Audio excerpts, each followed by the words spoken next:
영의 기도. 챕터 5. 기도의 오용. 기도는 우리의 목적을 이루는 수단이 아니다. 우리는 처음부터 기도를 심각하게 오해하는 경향이 있습니다. 우리의 이기심은 한계를 모릅니다.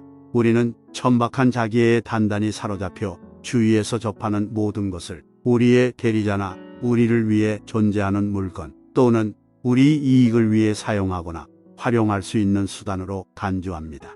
우리는 무생물과 식물과 동물과 인간은 물론 심지어 우리 자신의 영혼까지도 우리의 이기심을 만족시키기 위해 창조되었다고 생각하고 행동합니다. 우리는 하나님도 예외로 여기지 않습니다.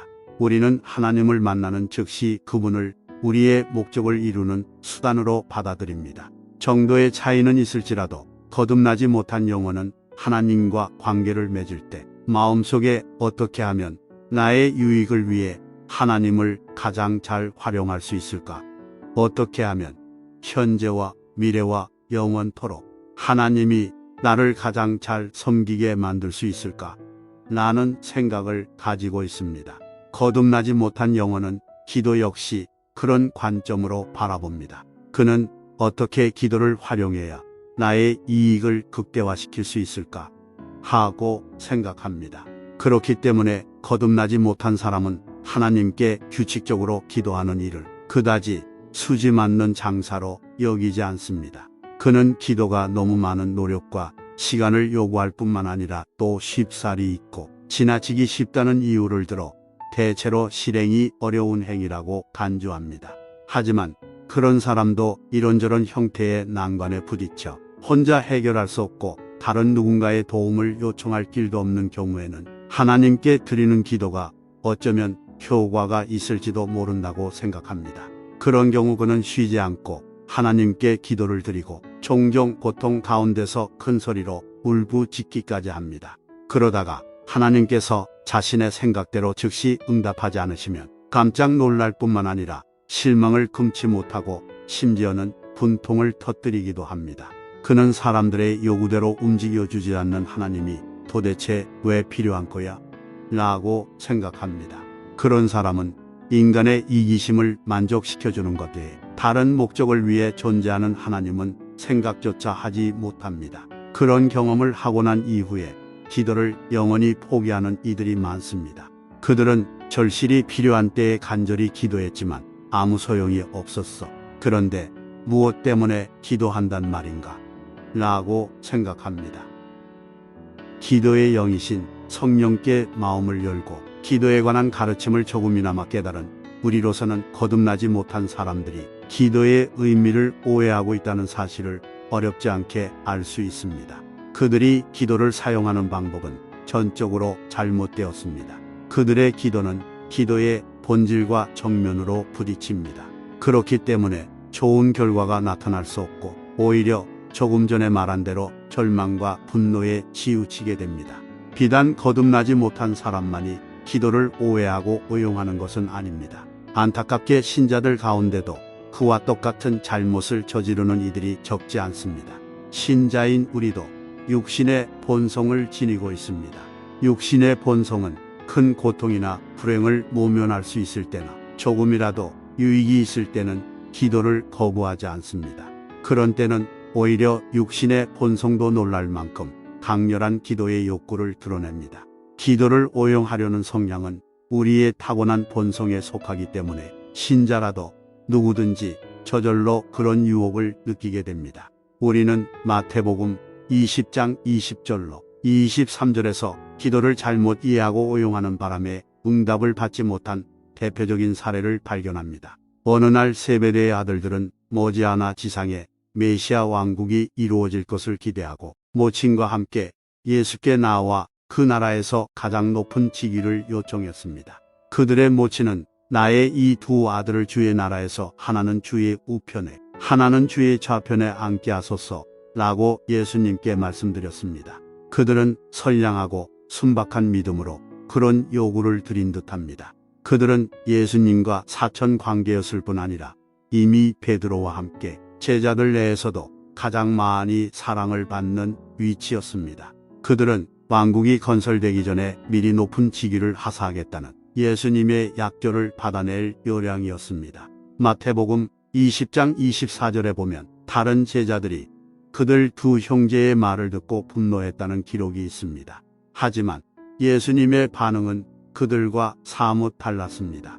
예수께서 대답하여 이르시되 너희는 너희가 구하는 것을 알지 못하는도다. 내가 마시려는 잔을 너희가 마실 수 있느냐? 그들이 말하되 할 수 있나이다. 이르시되 너희가 과연 내 잔을 마시려니와 내 좌우편에 앉는 것은 내가 주는 것이 아니라 내 아버지께서 누구를 위하여 예비하셨든지 그들이 얻을 것이니라.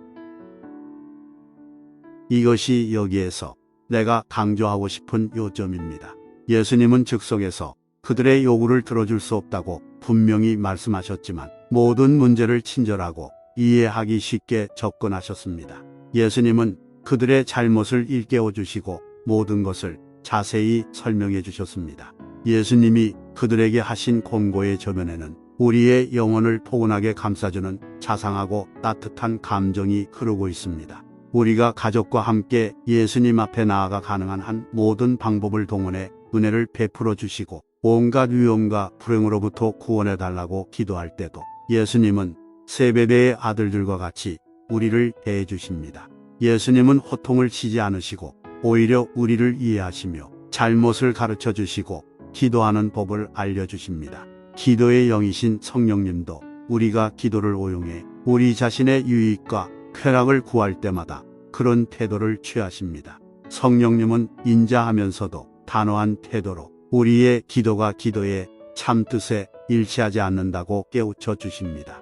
성령님은 우리의 기도가 잘못되었음을 지적하십니다. 우리는 처음에는 성령님의 의도를 제대로 이해하지 못합니다. 기도하는 도중에나 기도를 끝마친 뒤에나 우리는 단지 불안을 느낄 뿐입니다. 물론 기도응답도 없습니다. 하지만 마음이 정직한 이들에게는 그것만으로도 충분합니다.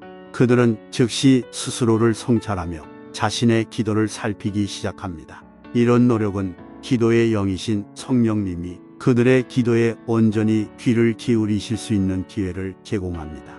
그들은 자신들이 기도를 어떻게 오용했는지 알게 되고 또 구하여도 받지 못함은 정욕으로 쓰려고 잘못 구하기 때문이라는 야고보의 말에 해당하는 기도를 여러 차례 반복했다는 사실을 깨닫습니다.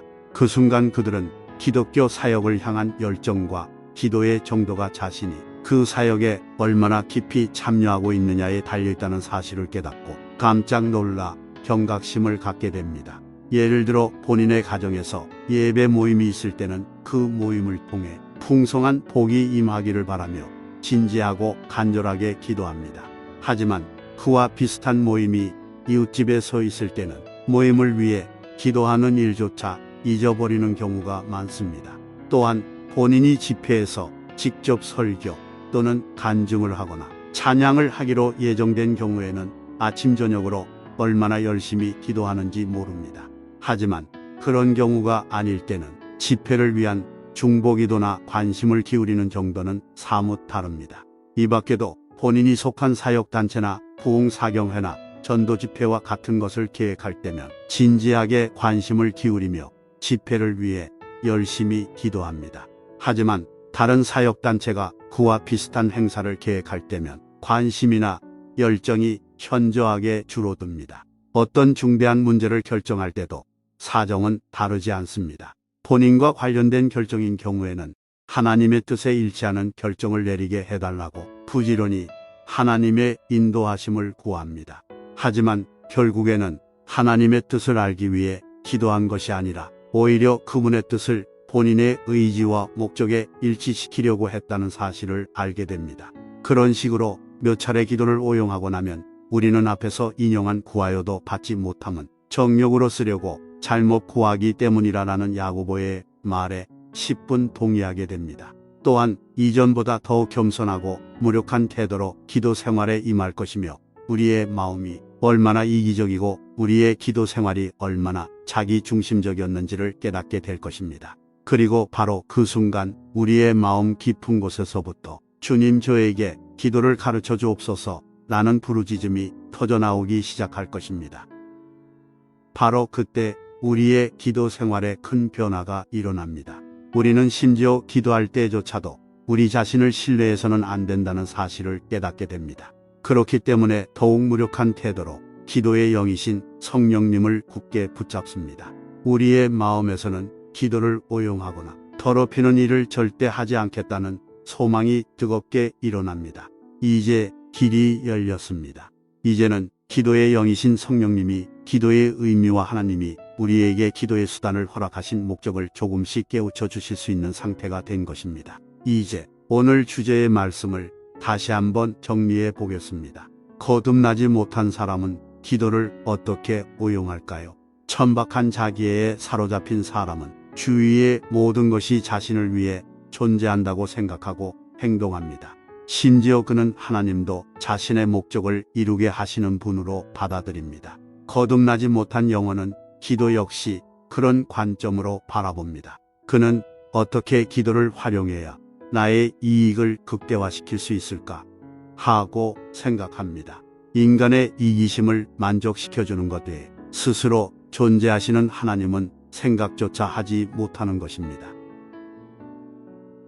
신자들도 때때로 기도를 오용하는 이유는 무엇인가요? 신자라고 해도 육신의 본성을 지니고 있기 때문에 기도를 오용하는 유혹에 넘어질 수 있습니다.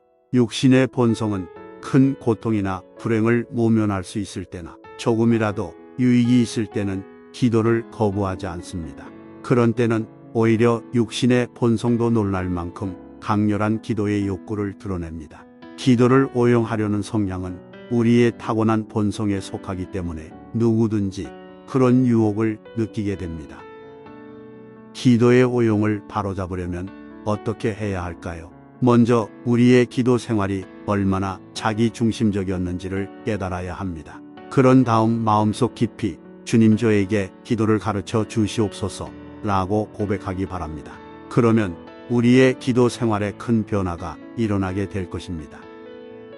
그리고 우리의 마음에서 기도를 오용하거나 더럽히는 일을 절대 하지 않겠다는 소망이 뜨겁게 일어나게 하실 것입니다.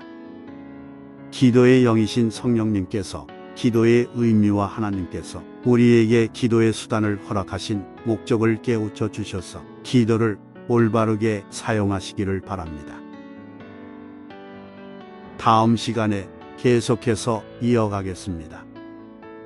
구독과 알림을 켜두셔서 계속하여 함께 은혜를 나누시면 좋겠습니다. 우리의 소망이신 주님을 찬양합니다.